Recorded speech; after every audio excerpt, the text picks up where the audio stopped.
وقال الذين كفروا لا تسمعوا لهذا القرآن والغوا فيه لعلكم تغلبون فلنذيقن الذين كفروا عذابا شديدا ولنجزينهم أسوأ الذي كانوا يعملون ذلك جزاء أعداء الله النار لهم فيها دار الخلد جزاء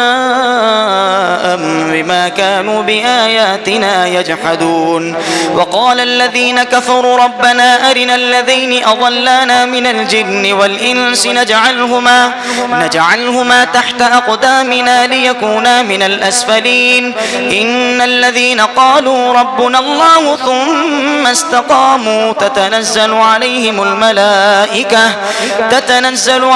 الملائكة ألا تخافوا ولا تحزنوا وأبشروا بالجنة التي كنتم توعدون نحن أولياؤكم في الحياة الدنيا وفي الآخرة ولكم فيها ما تشتهي أنفسكم ولكم فيها ما تدعون نزلا من غفور رحيم.